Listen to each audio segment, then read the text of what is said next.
Hello, I'm Lisa, No, Cryss. and this is episode 67 of the Real Skeins podcast. Did you almost forget the name? A little bit, Okay. a little tiny bit. Ah, how's your day going? It's raining. I hate when it rains. I don't mind if I'm inside and dry. That's like, It's gray. It's just like the whole world is sad. oh, Well, not the then. whole world where I live, because there are obviously places in the world right now that are sunny and warm and wonderful, and I'm not in any of them. Well then, moving right along. That's how I'm doing. Yeah, okay. That was my bad. That was my bad. Yeah. Oh. Anyway, do you want to go first, or shall I start with my whips? Oh, I don't know. Okay. We don't talk about these things before. This show is so disorganized. I'm surprised it gets out every week. But I mostly finished my shrug. I'm going to take a picture because you have to really see it with an outfit because it's actually very cute. It is. But here she is. So you see I have like some just some whip stitching here holding the front pieces together. So I have to, do that. But here she is. Oh, it looks so good on. Y'all really going to take my word for it so you see the pictures. Okay. But Lisa saw it. She knows. I do. It was adorable. But yeah, she's just about finished. All I have to do is stitch the two front panels together, and then I'm just going to do one row around the neckline just to make sure that at the shoulder seams it stays secure. Mm-hmm. And she's done. I like that so much. And this yarn feels heavenly. Yeah, this is Marionated Scrumptious HT is what the base is called, and the color is called Ghostbusters. And this little bit of heathering in it, this little bit of white that you see, I don't know. I love that. I feel like it just makes it a little less plain, but it's still very subtle. I was thinking about putting a cowl neck on it because if you remember, this yarn was actually supposed to be something else, and that top was going to have a cowl neck. But I decided because of what this is, it's something I'm going to wear over an outfit. I wanted to not limit my color choices because the yarn I was going to use for the cowl neck was purple. It was green and purple. And so I'm going to leave that off and just leave the neck plain. But it looks good. It feels very nice. It's very cozy and comfortable wearing it. And I like what you did on the cuff there. That's just single crochet. So I just did the pattern stitch down to the bottom and then just did single crochet at the cuff. I did my decreases, and I typically just do a single crochet cuff. I like how it just pulled in the bottom of the sleeve a bit and just gave a nice shape. So let me tell you about my sleeves though. Because I'm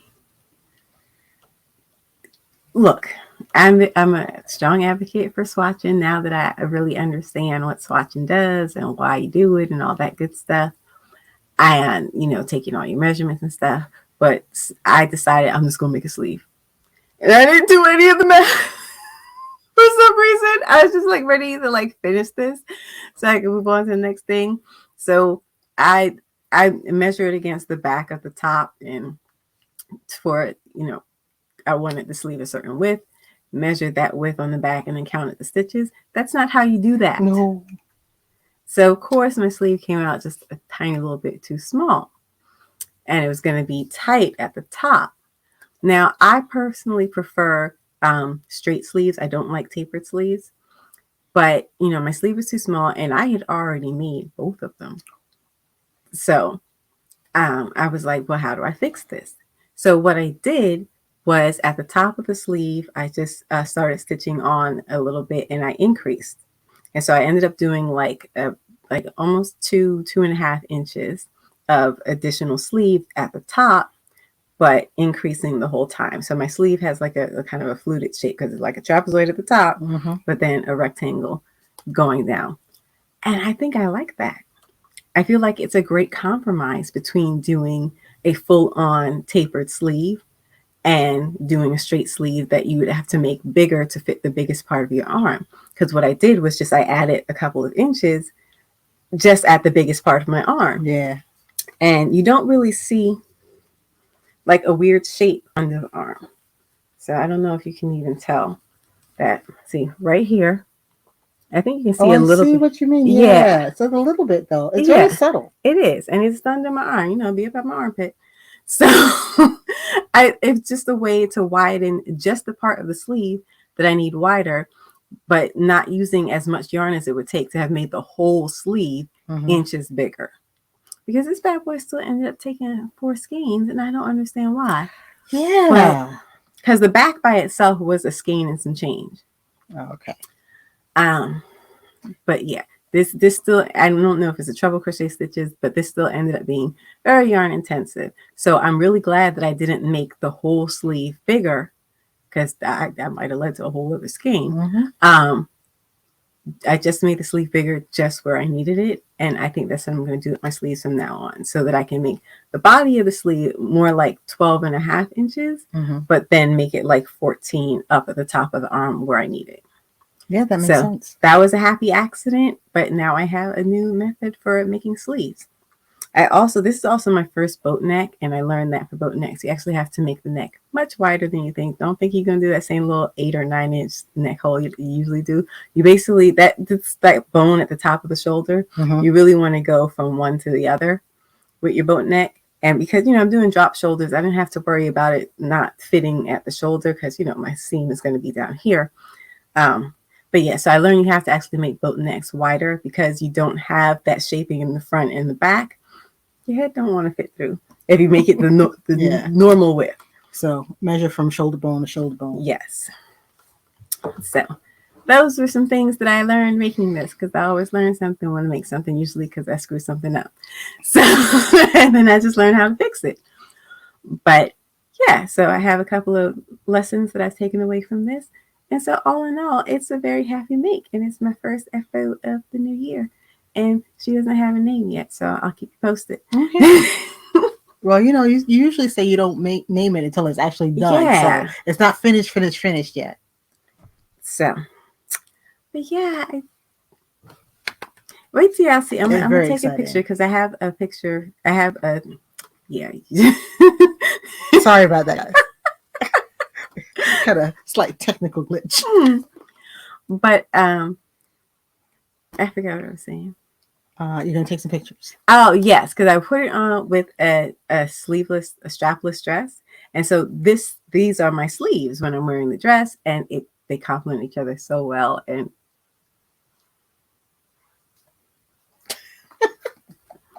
I love crocheting. I do. And like every time I make a thing, I'm like, oh my god, I made a thing.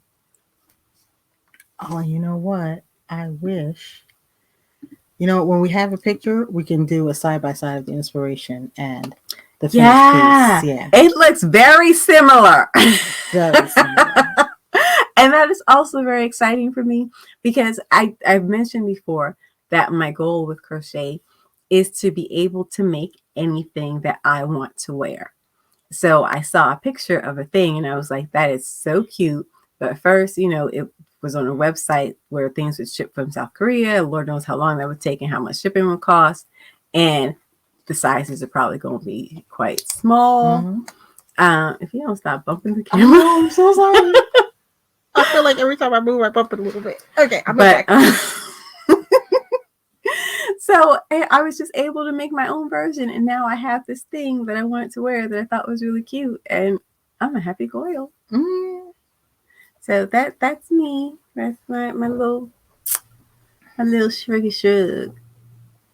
Well, now I don't have any finished objects this time, but I do have 2 projects you working on? I have 2 projects.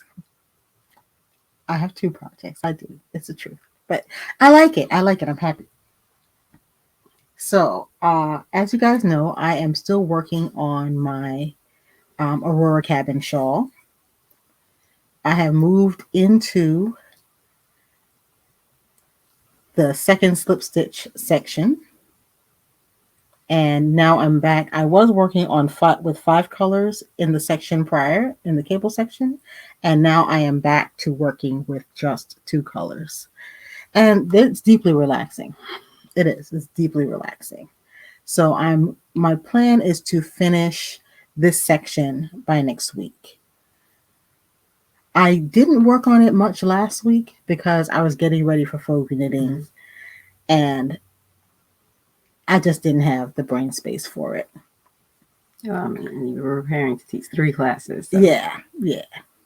But I'm so happy with this. Let me tell you, every time I look at it, I see it from across the room. It's like only I have eyes, but we make eye contact. And and I love the way the colors are playing. And it's making me really want to do more with mixing colors, because this is just so fun the way this is working. But anyway, that's my Aurora Cabin. This is nothing much. This is garter stripes. Nothing complicated at all. And I do have a blog post about it. If you want to know exactly what yarns I use, it's 5. I don't want to go through the list. it's a bunch of them. But if you do have single skeins lurking in your stash, definitely put it into one of those. And the other thing I'm working on is the sweater for my Loosey Goosey knit along. This is the Weekender. Now, when I came home from Vogue, I was pretty well tuckered out. The first day I was back, I laid on the couch all day and worked on this. I was just like, okay, I'm not gonna move. I'm not gonna do too much moving around, but I am going to work on my sweater. So what I got done, I already had the ribbing done, and I joined it up and worked in the round. So I am now just knitting round and round and round and round. Speaking of relaxing knits, this is definitely one. That thing in the middle? Hang on a minute. My yarn's on the outside now. Oh, well, this sweater, you work it inside out. So you just knit, and there is the center detail. So how do you do that? Actually, is that a purl? Well, what you're doing is every other row, you're purling, and then you also slip that stitch, so it elongates the stitch. And that's how you get that elongated braid going on. And there's one in the middle of the back and one in the middle of the front. And that's what's going on with this. I'm working this in Barocco Ultra Wool. This is my favorite, just basic wool yarn. It is a superwash wool. It comes in every color under the sun. And it just moves very smoothly. And once again, thank you, Barocco. You can always find the center pull, and there's never yarn bar. I want everyone to put up their yarn like this, exactly like this. It doesn't collapse on you. You can always, they have like the end sticking out, and you just pull that end and you're working center pull. Oh my God. It's ideal. So listen up, yarn companies. Forget your Hanks, forget your donuts. Just whatever this is, do this. It's called a pull skein. Yes. So this is actually me this time. Figure out what's going on today. It usually doesn't move like that. You're actually working this sweater inside out. So the reverse stockinette side is actually the side you wear. And that's where you actually see the braid going up. I'm looking forward to wearing this because so far it's been really fun. Now, I did make one slight modification. I didn't really change much of anything in the pattern, except I wanted to make the shoulders a little bit narrower. So what I did was I figured out how many rows I had before I broke for the shoulders, before I separated for the upper body portion. And I'm actually using a row counter. I'm using my chain row counter to keep track of the number of rows. And I will be doing some decreases. No, there's a thing on our monitor, and where I was sitting, I thought I had something coming out of my nose, and I was like, so then I moved, and I was like, oh no, it's on the computer screen, and yeah, because we was gonna have to start filming again. Oh no! So I was just over here like, is that? Oh, okay. No, that's just my bad. I'm so sorry. Okay, and scene. Okay, you modifying your shoulder. Yes. So I started out on the size on the chart number 5, and I'm going to decrease it down to the size number 4 on the chart so that I get a narrower shoulder and a wider hip where I need the width of the hip. Because this has a nice bit of ease built in, and I'm worried that the shoulders will just be way too oversized. And I decided to do that because I measured a sweater with a similar shape that I already had. And although you can't see the shaping until you get a tape measure to it, that's what they did. It's wider on the bottom than it is in the shoulder. So that's a tip you guys can take away. If you are making something and you want to make sure that the amount of ease is right for you or the sizing is right for you, measure something you already have that's a similar shape. Because it's the same shape. It's a drop shoulder sweater that's oversized. And that's why I decided to do it that way. And that way I don't really have to change much of anything in the pattern. Once I taper down, and I decided to do it by reducing 2 stitches every 5 rows. So it's going to be a very slow, imperceivable taper. I'll just start following the instructions for the next size down. But anyway, that's what's going on with this. This is also very simple. I'm knitting round and round and round, and it's very soothing. Now, do you get bored? Some people complain about just stacking it. Yeah, and when I'm bored, I switch over to the shawl. Oh. Okay.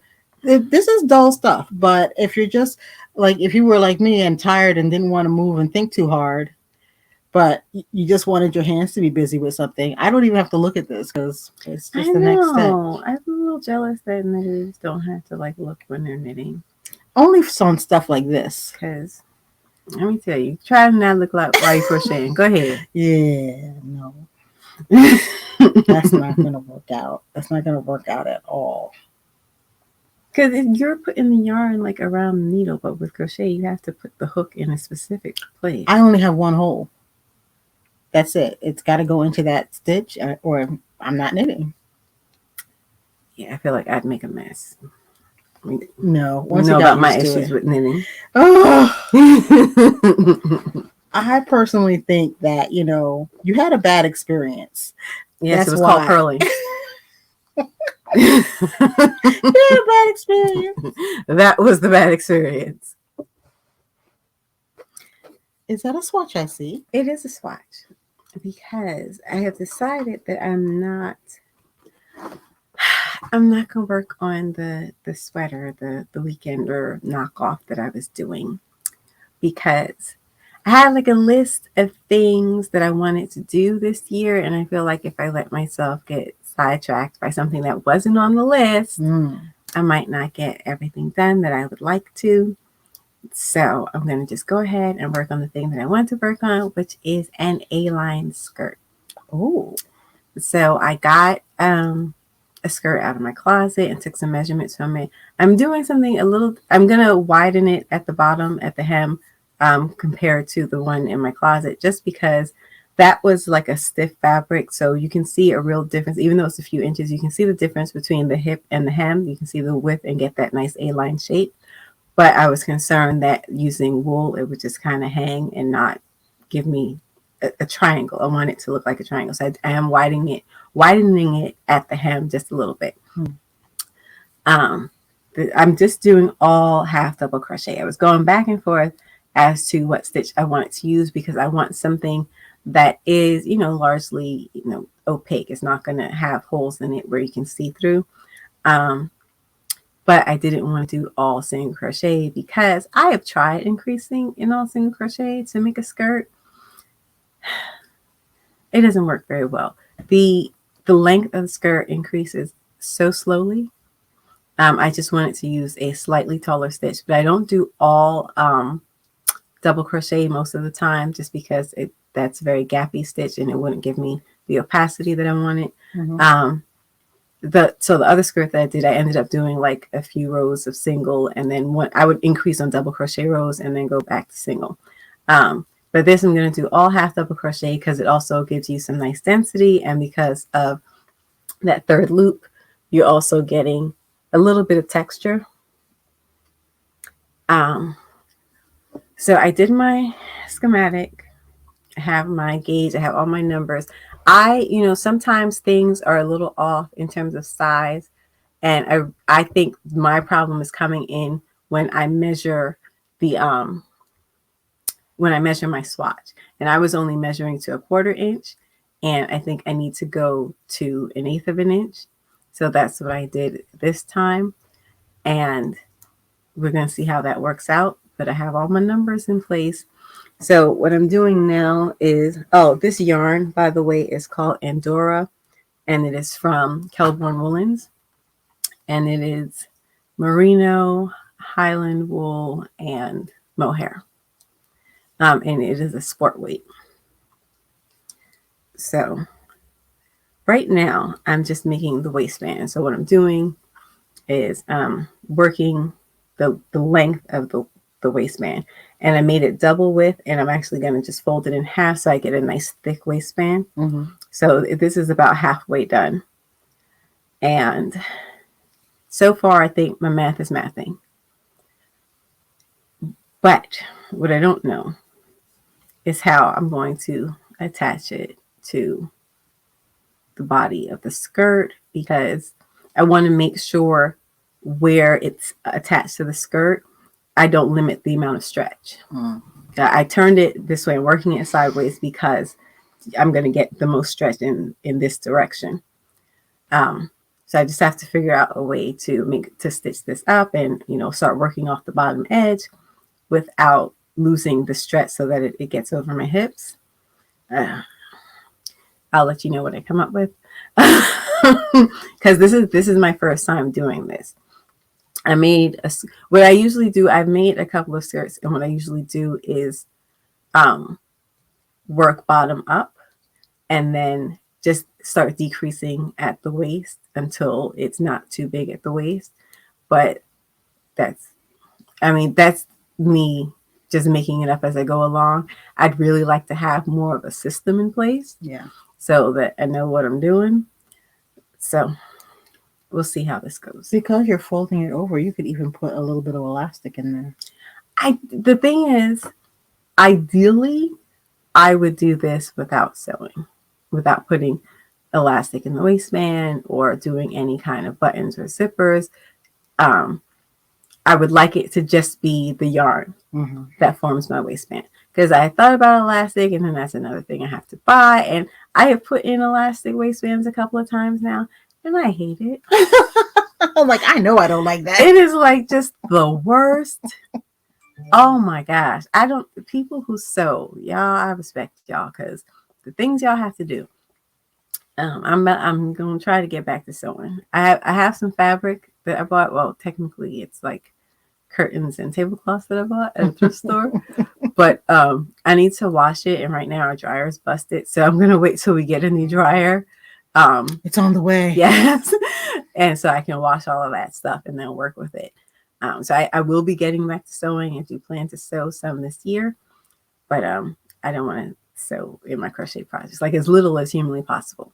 The skirt, I'm not going to work it in the round. I'm going to do like a front and a back and seam it, just because I think while I'm still figuring out skirts, that will be easiest for me. Working in the round, I more or less have the hang of it, but because I'm counting very carefully, trying to increase at the right rate, I don't want to add too many things on top of that. Right. So I'm just gonna make my trapezoid in the front and my trapezoid in the back and call it good. And who knew you need all that geometry? So that's what I'm working on, and we will see how it goes. It's actually, I'm using a 3.75 millimeter hook, and it's zipping along. We'll see. Every time I start a project, I have no predictions, no expectations. It's always just like flipping a coin, rubbing the genie's lamp, just hoping for the best, pinning on a 4-leaf clover and just seeing how it turns out. Trust me, I'm more surprised than anyone else when things turn out well, because I'm very clumsily making my way through, learning how to make garments. So we'll see. Hopefully I will have, at least part of the skirt, the front of the skirt or something. Next time I just have to finish a waistband and go from there. So would you start crocheting down from the waistband? That's what I want to do. Yeah. I can either do that or make the skirt separately and then seam it onto the waistband. I don't know. Right now the plan is to work down from the front. Maybe. I don't know.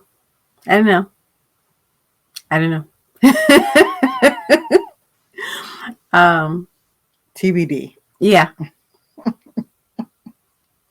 Because I don't know. I feel like if I work off the waistband, I would necessarily have to work in around. I don't know. Could I just do the front and then do the back separately and seam it if it's already attached to the waistband? Who knows? Right? Well, you know what? I thought about it that way because this sweater. Yeah, I was just thinking about your sweater too. I was able to. But you did the separate pieces first and then join. So right, I did eventually join in the round, but I didn't really have to. You know what I mean? Mm-hmm. I think if you decided this many stitches would be front, that many stitches would be back. I think the only pain, you could just do one side first and then the other and then seam them and it would just hang, because I think that might be the best way to preserve the stretch. Because a sewn, unless you can graft it together and do an extra row with a needle, you're going to lose some stretch if you sew it onto the. I know. To the waistband. That is a problem I've had in the past, because I've seen a lot of people, make their waistbands and then attach it, and I was just like, but how are y'all handling that issue? Because we'll see. This is my first. This is why I wanted to make something like this, because I wanted to learn how to do these details, and we will just see how it goes. Absolutely. That's going to be a fascinating transformation. But I don't know. Oh, this is definitely podcast knitting. I feel like when you're knitting during the podcast, you're not paying attention. Oh, I'm totally paying attention. I tried when we did the video where we were talking about movies. I tried crocheting during the podcast, and I realized that I was just too into talking about the movies to keep up with. So you will, if you watch the video, you see that I'm just holding at one point. I'm just holding the hook in the yarn because I'm talking with my hands and not stitching. Oh yeah, if you get into it too much, yeah. But yeah, so that's me. Working on my one little whip. Okay. Oh, wow. Okay, I see it all too clearly. This is me just working on my two little whips. But I find that it works for me to have some, just straight TV knitting and maybe something a little extra sometimes. So, how was Vogue? It was exhausting, but really, really fun. I watched Nitty Natty's video. It turns out she lives like a 15-minute walk from the hotel. And I wasn't at Vogue Knitting, and I'm still salty. I'm just like, what? A 15-minute walk? I know. That I'm a little jealous of that too. Once you told me, I was like, I have like no transportation costs, and I have to wait for a cab or a train, or to have to, get through traffic. So let me tell you how I got there. Speaking of transportation, I took an Uber to the train station. That's about 30 minutes away. Yeah, about 30 minutes away. But at the hour of the morning I left, we made it there in 21 minutes. which was amazing. So I actually left on an earlier train. So I caught like I want to say 5 something train to New York, got to New York just in time to see the sun coming up over the buildings. So it was still about 6:30ish by the time I got to New York. And I just walked from the train station to the hotel, which was it was a nice walk. It wasn't bad at all. It was less than a quarter of a mile. And I had time to check in, pick up my stuff, and grab a coffee. And I didn't have to teach my first class until 9 o'clock. Everyone was really lovely, I must say. For the most part, people were just excited to be there. It was held at the Marriott Marquis in the Theater District. That's the other thing I think about. So I was like, she can walk to Broadway shows. Oh, I was mad. Can I tell you, that night, if I had 2 classes that first day. That was Thursday. I did a 9 a.m. and to 12, and then 2 to 5. If I wasn't completely done in that night, I would have considered a Broadway show, because the TKS booth was right there about a block from the hotel. So I could have gotten a last minute ticket maybe. I miss New York. Yeah. It seems like the whole city's under construction though. There are so many buildings with scaffolding, just everything everywhere. So I was really only there for Thursday and Friday. I was able to slip into the marketplace before it opened and just get to talk to some of the vendors while they were still in the process of setting up. So I was so happy that people took time out to chat with me. And that video. Yeah, that video is going to be available on Friday at noon. And I set it to be a premiere. So I'll be around if you want to ask any questions or chat with me to during that video. It should be fun. So after I was done with my classes, I checked into my room and I just went and got some dinner. I ate it in my room and I went to bed. I was done. I completely finished. So the next day, it was Friday. The marketplace went from, I think, 5 o'clock to 8 o'clock on Friday. There was a cocktail reception, I believe, on Friday. I unfortunately did not go to any of the events really, because when I was not teaching, I was either running around trying to talk to people for my video or getting ready for my next class. So I had a 2 to 5 class. And can I tell you, 2 o'clock whipped around so quickly? You think you have all this time, and no, you do not.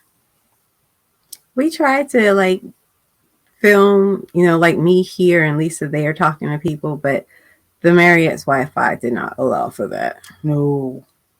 If you've been to Vogue Knitting, sometimes when you try to pay for something, the person's square will not work as fast as it should and all of that. So we had some of that working against us. But I just ran around and got video from whoever would talk to me, basically. But it was really fun being out among other yarn crafters again. And also, you know what? They had more crochet classes this time than they've had in years. Because I don't even bother to look, because I'm always you should definitely look. And were they advanced level classes? Because they had several different levels, yeah. There was a couple of interesting crochet colorwork classes. What is the guy's name? I'm so sorry, I don't know his real name. I follow him on Instagram, so I know him as Vesuvius Williams. Mm-hmm. He was teaching a couple of colorwork classes, I believe. And there was, I would say, a good 20 crochet classes. And how many knitting classes? I don't know, but they were also doing embroidery. They sort of have spread out a bit. And I'm finding that there's just a little bit more crochet than you, because there was one year, remember, they had precisely one crochet class. And I was like, oh, but that was absolutely not the case this year. We'll see. Because like I said, I usually don't even bother to look because we just the afterthought. But nope, it was definitely not the case this year. And there was a couple of classes that were more design focused that were for both knitters and crocheters. So basically things you'd want to know I'm if you wanted to curious make your about own the things. design classes. Because I feel like I don't have like a methodology. I'm just figuring things out as I go along. I wonder if there's someone who could help me be a little bit more organized. I think so. Because I was looking at them, well, after the fact. I was looking at them. I truly did not have any time to take any classes this time. But I think the next Vogue event that I'm not teaching at, I will. Oh, I was about to say, I don't see you teaching and taking classes. No, but there were several design classes that I was really, really like, oh, wow, that sounds really good. And I feel like they had a more of a range of levels to the classes. You know, it wasn't all exclusively beginners or just too technical for most people. They had a very nice mix of class levels. And people came in from quite literally everywhere. I met a woman from Australia. Yeah, I don't know. She was taking my class. That I would travel that far for a yarn event. Well, maybe I would. I don't know. I would go to one like in Europe, but I would go to one that was someplace I already wanted to visit. So I guess people will also want to visit New York. Yeah, New York City. And you know, there's that. Are they still doing? I think they're still doing the theater package. So you also get a theater ticket. Oh, no, I didn't know they had a theater package. That's cool. I wonder if that's what Nitty Natty had, because she did mention going to see a show. Probably. Because I think it gave you 2 or 3 classes, a lecture, and a theater ticket. So people make a whole weekend of it. As a matter of fact, one of the ladies in my class told me that her trip to Vogue Knitting was her birthday present. I'm not mad. I'm like, I would take that so happily, it wouldn't even be funny.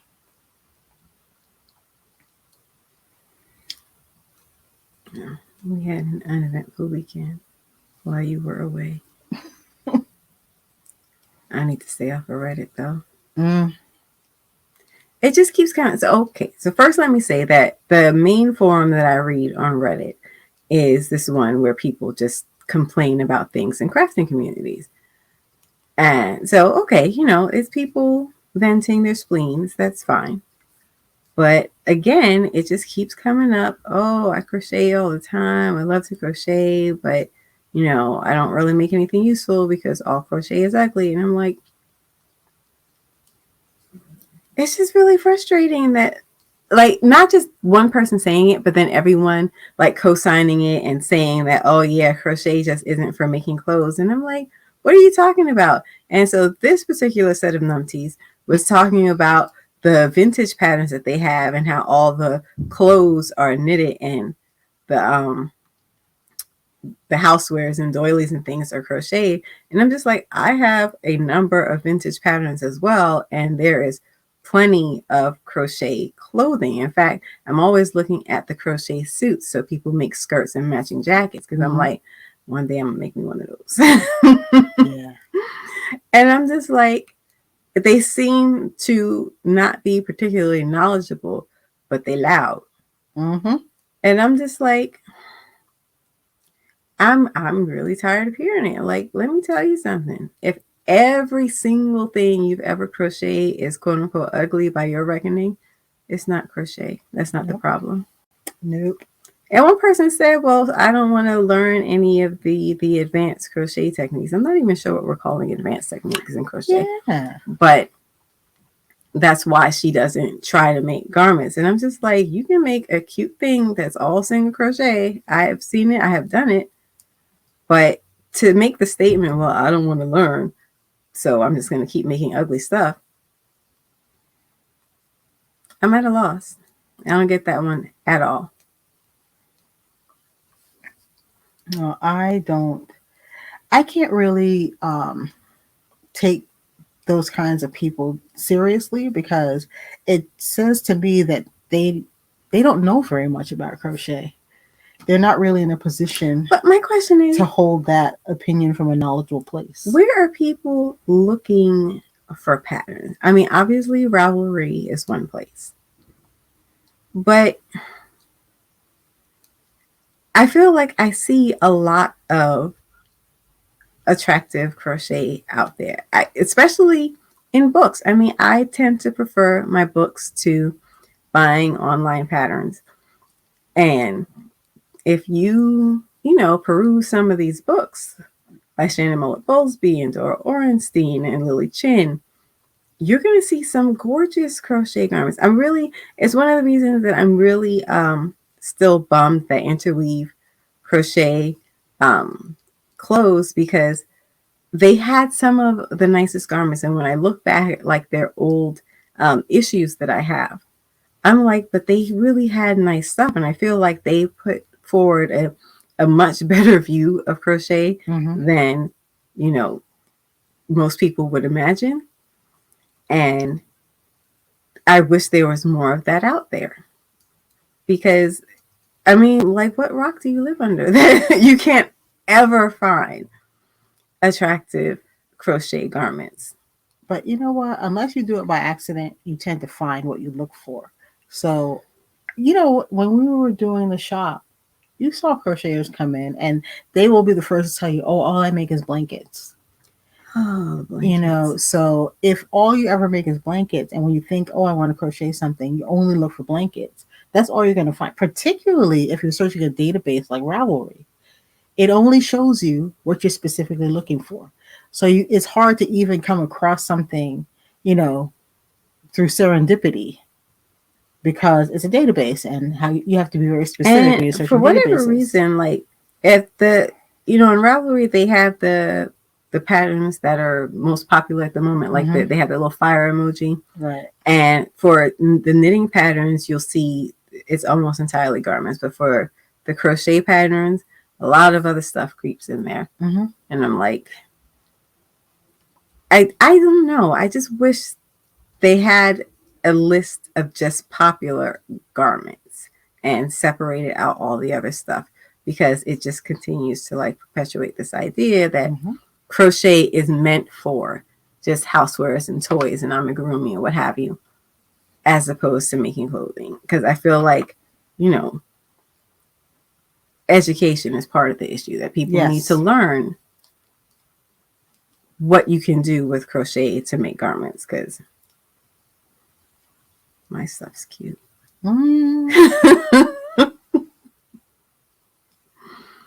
But it's just frustrating because I work really hard on my crochet, and I feel like there's this group of people out there who wouldn't even like give it a chance, who wouldn't acknowledge that something I made might be attractive just because of their belief that all crochet is ugly. You've had those people react to you and they go, "That's crochet? Yeah, that doesn't look like crochet. Looks like knitting. It looks like knitting." Because you're so certain that all crochet is ugly.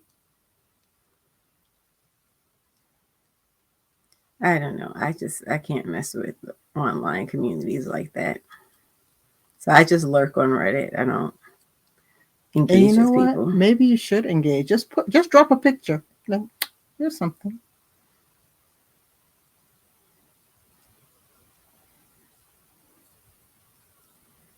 I'm trying to stay out these internet streets, man.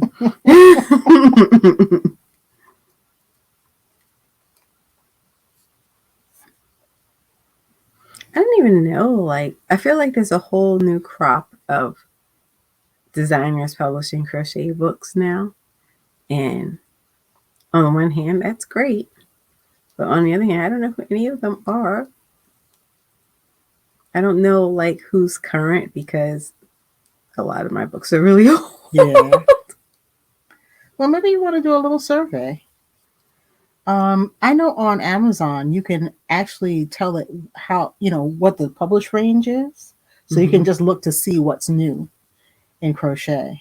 I wish they let you look for books by price, because You can. Once you have a list, you can sort high low. yeah, but I'm thinking about fiction, and there's so much in there. And then when you sort by price, you will see a lot of self-published stuff first. And oh yeah, you sure will.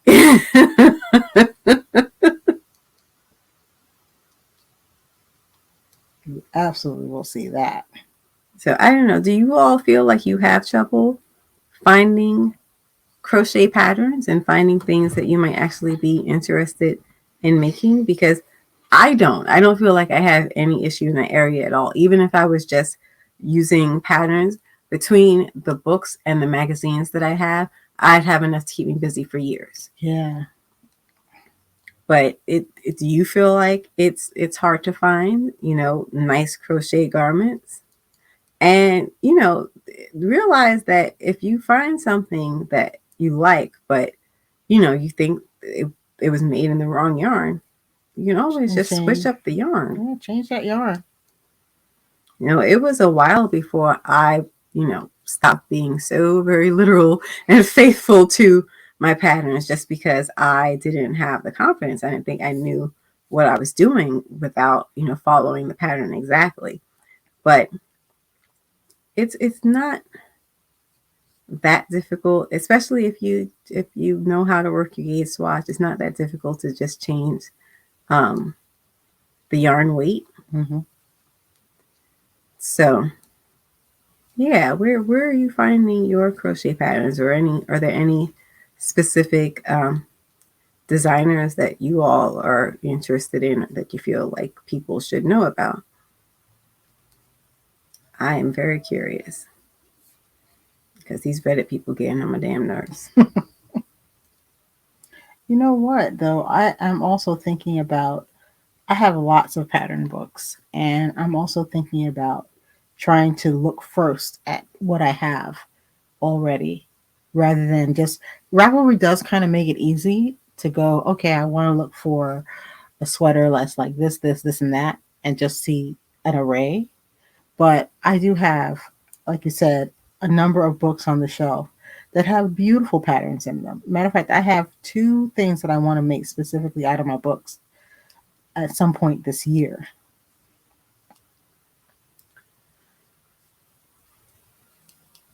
So I think I'm going to make a little project out of it, trying to look at my books and my very large collection of magazines first. Yeah, you will see a lot of my books have like little page flags on them, because I tag those garments that I really particularly like. Mm-hmm. Except now I'm not really using patterns. It's honestly, I don't know really what to do, because I see things that I really do like, and I'm like, oh, I'd love to make that, but I get so frustrated now working with patterns because it feels slow. I feel like, and I'm always like, how mommy argues with directions, like she does not trust the GPS. Yes. And she's like, why are you saying to go this way? I'm like, Mom, it can't hear you. But when I'm reading a pattern, I'm just like, oh, but why are you using this construction, or why are you shaping it this way? Like, I find myself like being really frustrated by working according to someone else's methodology. Mm-hmm. I like the freedom I have to just do whatever I like. And I feel like I need to get past that if I ever want to like use these patterns again. Or I guess I could just use them as inspiration and try to make my own versions. Yeah, you can do that. But I find though that, I work from patterns. But if there's something I don't like in the pattern, I change it. I know. Why you say it like that? Because you used to tell me to do that all the time. Like when I was complaining about, the way something was done in a pattern, you'd be like, oh, just do it differently. And I'd be like, no, I have to follow the pattern exactly. But I used to think she was just like so cavalier about it. Like, what are you talking about? Why would you change a pattern? It's a pattern. It's a pattern printed on paper. It's not carved in stone. But I really do think that is a way that you can approach patterns. because right now, like you said, there's certain things that, oh, you know what, I really would like to make that piece. But you don't have to construct it the way they did. You don't have to use the same edgings. You don't have to use the same stitch pattern. I know. And you don't have to use the same yarn. I don't know. Right now, I guess I feel like I would learn more about construction, just trying to figure things out on my own. And I guess since that's what I'm really focused on, like trying to learn new things, I'm focusing more on the things I design for myself. But eventually, I mean, I feel like I was only able to start designing my own things because I learned so much from the patterns that I made. Right. So eventually I want to dive back into my patterns, see what else they got for me. What else can I learn from them? Absolutely.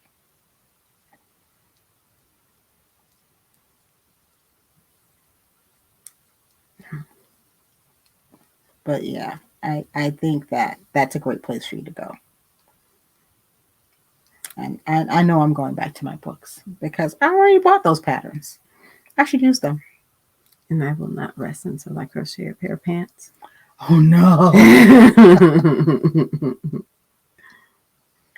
Although, I see a lot of pants being crocheted by Latin American crocheters. Oh, I was about to say, because what I be seeing on YouTube sometimes. No. I mean, beautiful pants. Beautiful. Often in lace. Yeah, I feel like you really want to use a lighter weight yarn because it's going to be a lot of fabric. I don't think you realize how much fabric, a pair of pants requires. And so you do want it to be in a lighter weight. So that's I do want to make some leggings, but I'm scared. Why? You know what I'm wondering about? How to construct that gusset. But I had an idea the other day. I think I'm just going to get a pair of pants and pattern them off of a pair of pants I already have. And I have leggings that I like the fit of, and I'm just going to use them as my example. Because I'm trying to figure out the gusset area, and I can't just figure it out in my head. I'm going to have to play with it a bit. A pattern for that? No. No. Because that lady sits in Sweden, she made tights for her baby, and I was like, that looks like she opened a package and took those tights out. They looked so finished and yeah. She does really nice work though. Yeah, she made this woman. Her channel is called Stitch in Sweden, and when she got pregnant, she knitted her baby like a whole little wardrobe, and that mess was legit. Yes. Oh, such cute stuff. Such cute little baby things. But those tights really impressed me. I was like, I didn't even know you could do that. And honestly, I mean, I know in theory that's how tights used to be made. I get it. But in my mind, that's not how they're made anymore. So when I saw these tiny little tights and how perfect they were, I was like, oh, snap. Those are some legit tights right there. So I have faith that I can figure this out. You know what? Crochet pants used to be like a thing in the 70s. And I feel like if I could find a pattern from the 70s as like my guideline, I might be able to work a little something out. You know where you want to look? Circular Yarns website. Because they do a lot of garments. I never really looked at them. Oh gosh, beautiful crochet garments. Dresses, pants, everything.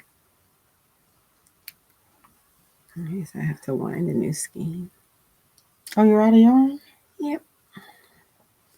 This is also going to be another yarn eater, but that's I have plenty of skeins of this yarn. So anyway, I feel like we done rambled on for long enough. Anyway, if you're here still, thank you for staying till the end. You know what? People do a thing where they say, oh, if you stay to the end, put a little emoji in the comments so they can see how many people stay to the end. Oh, fab. So just put a little thumbs up. Put 3 thumbs up emojis if you stay to the end. I think there's going to be like 2 of those. 2 people who stay to the end because we do go on. But yeah, so let us know. 3 thumbs up emojis if you stay to the end. Thank you so much. Oh, and do like and subscribe. See you next time. Stay stitching.